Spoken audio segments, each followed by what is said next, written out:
25 करोड़ लोगों को घर की चाबी बांट दी। कहने लगे भारत की जनसंख्या 600 करोड़ है, कहने लगे नाली के गैस से चाय बना लो बेटा। यह है मोदी जी।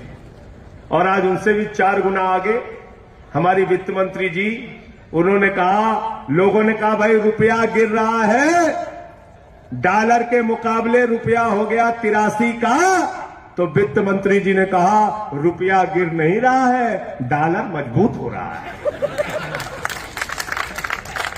रुपया गिर नहीं रहा है, डॉलर मजबूत हो रहा है। बिट्टू त्यागी से मैंने कहा डीजल महंगा नहीं है, डीजल खरीदने के लिए तुम्हारे पास पैसा नहीं है।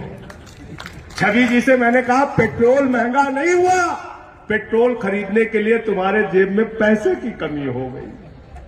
अशोक कमांडो को मैंने कहा अरे आटा दाल चावल महंगा नहीं है, तुम्हारे घर में पैसा नहीं है आटा दाल चावल खरीदने के लिए। पंकज अवाना को कहा क्यों चिल्लाते हो, कैंसर की दवा, टीबी की दवा, हार्ट की दवा महंगी नहीं। वित्त मंत्री जी कह रही है कि तुम्हारे पास दवा खरीदने का पैसा नहीं, कमी तो तुम्हारी है, उनकी क्या कमी है। उन्होंने तो सिर्फ महंगाई बढ़ाया, सोमेंद्र जी महंगाई बढ़ाया। अब महंगाई झेलने की क्षमता आप में नहीं है, ये आपकी कमी है, उनकी कमी नहीं है। सुना ज्ञान आपने, ये है हमारी वित्त मंत्री का ज्ञान। हमने कहा हाँ वित्त मंत्री जी आप बिल्कुल ठीक कह रही हैं, हम रो नहीं रहे हैं, हमारे अंदर आंसू रोकने की क्षमता कम हो गई है।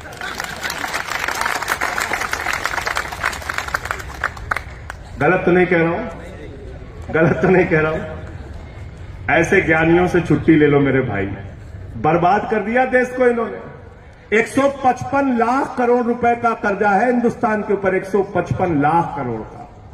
और इसके बाद भी अगर नौजवानों को गुस्सा नहीं आता, इसके बाद भी अगर इस देश के लोगों में नाराजगी नहीं होती, इसके बाद भी अगर किसान, महिलाएं, माताएं, बहनें, व्यापारी अगर इकट्ठा होकर इस सरकार की महंगाई और भ्रष्टाचार के खिलाफ, बेरोजगारी के खिलाफ, किसानों की बदहाली के खिलाफ आवाज नहीं उठाते, तो कमी हम में है, कमी उनके अंदर नहीं है। क्योंकि वो कह रहे हैं कि डॉलर मजबूत हुआ है, रुपया गिरा नहीं है। अगर इस तर्क से आप सहमत नहीं है तो आवाज उठाइए इनके खिलाफ।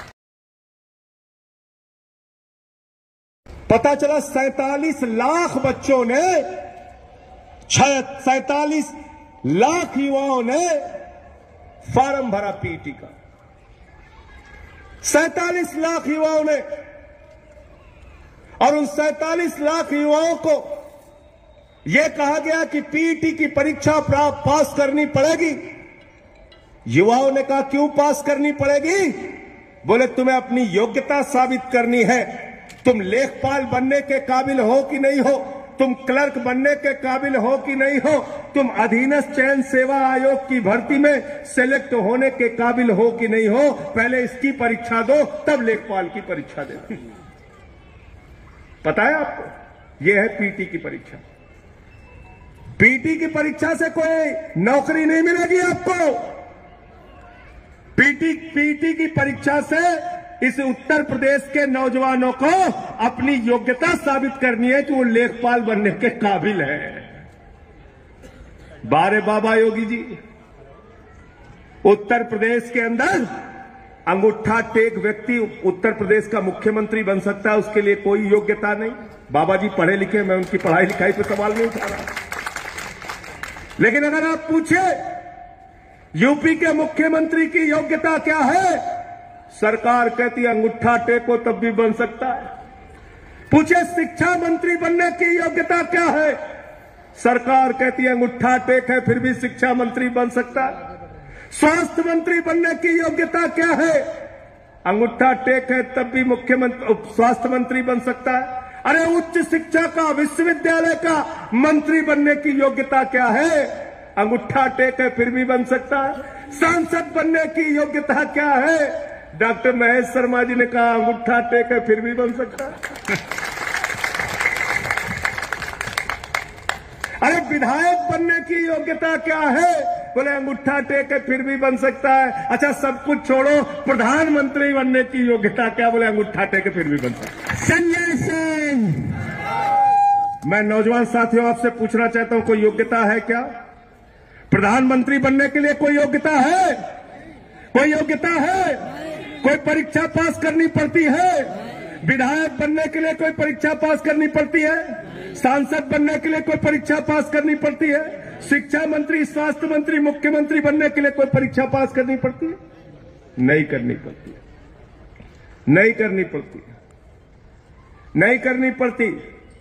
लेकिन एमए करके, पीएचडी करके, बीए पास करके, बीकॉम करके, इंजीनियरिंग करके भी अगर आपको लेखपाल बनना है तो सरकार पूछती है तुम्हारे अंदर योग्यता है कि नहीं, पहले पीटी का एग्जाम दो।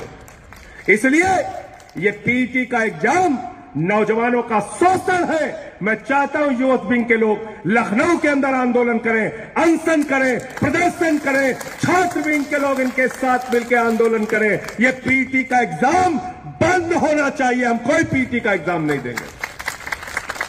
बताओ बंद होना चाहिए कि नहीं होना चाहिए? तुम्हारा लड़का जैसा धनिया बेच के हजारों करोड़ कमाएगा, उसकी योग्यता नहीं चेक करते।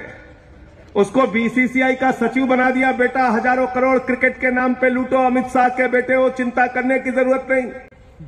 और किसान का बेटा, मजदूर का बेटा, मेरठ में रहने वाला, बागपत में रहने वाला, नोएडा में रहने वाला, गाजियाबाद में रहने वाला, उसको बलिया भेजोगे, उसको गाजीपुर भेजोगे, गाजीपुर वाले को गाजियाबाद भेजोगे, बरेली वाले को बलिया भेजोगे।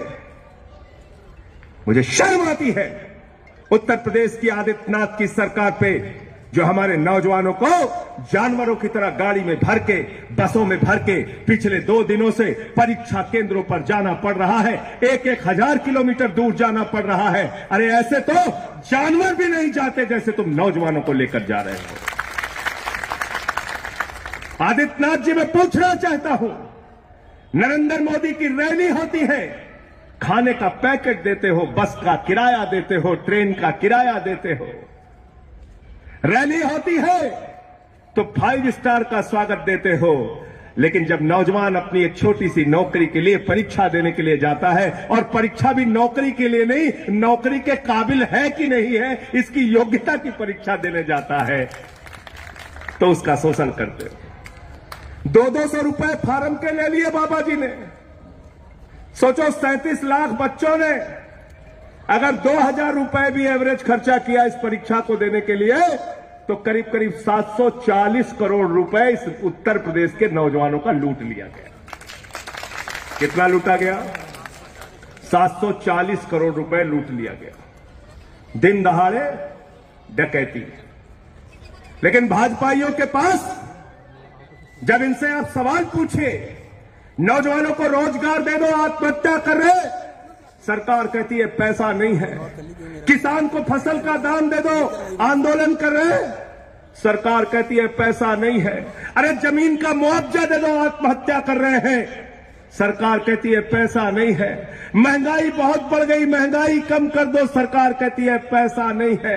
अरे कैंसर की दवा पे टैक्स लगा दिया, डीजल पेट्रोल महंगा कर दिया, गैस का सिलेंडर महंगा कर दिया, कुछ तो सस्ता कर दो मोदी जी, सरकार कहती है पैसा नहीं है। ये पैसा गया कहां आपका? नौजवानों कभी आपने सोचा आपका पैसा गया कहां? किसानों ने जो पैसा बैंक में जमा किया, मजदूरों ने जो पैसा बैंक में जमा किया, कर्मचारियों ने जो पैसा बैंक में जमा किया, छोटे व्यापारियों ने जो पैसा बैंक में जमा किया, रेहड़ी पटरी वालों ने जो पैसा बैंक में जमा किया, वो पैसा नरेंद्र मोदी ने उठाया। बोले बेटा अडानी तू ले जा, बेटा अंबानी तू ले जा, बेटा ललित मोदी तू ले जा, बेटा नितिन संदेशरा तू ले जा, बेटा नीरव मोदी तू ले जा। कितना लूटा है चंद पूंजीपतियों ने? कितना लूटा है? 15 लाख करोड़ रुपए। जीरो लगाते लगाते थक जाओगे। सोमेन ढाका जी बहुत पढ़े लिखे हैं, बागपत बार एसोसिएशन के अध्यक्ष हैं। मैंने इनसे कहा 10 लाख करोड़ रुपए लिख दो, जीरो लगाते लगाते थक गए, लिख नहीं पाए बेचारे। इतना पैसा मोदी जी ने बांट दिया, कर्जा माफ कर दिया लोगों का। आपका पैसा बैंकों से उठाया, पूंजीपतियों को दिया, जब वो पैसा चुका नहीं पाए बोले चिंता मत कर, माफ कर दिया। पैसा यहां डूबा है आपका, लूट हुई है आपके साथ। ये जेब कतरा पार्टी है, जेब कतरा पार्टी। आपका जेब काटते हैं शिक्षा महंगी करके, स्वास्थ्य महंगा करके, आपकी जेब काटते हैं कैंसर की दवा महंगी करके, आपकी जेब काटते हैं आटा दाल चावल महंगा करके, आपकी जेब काटते हैं डीजल और पेट्रोल और गैस का सिलेंडर महंगा करके। ये भारतीय जेब कतरा पार्टी है, इनसे सावधान हो जाओ। खबरों में बने रहने के लिए फोरम 4 को सब्सक्राइब करें और नोटिफिकेशन पाने के लिए बेल आइकन दबाएं।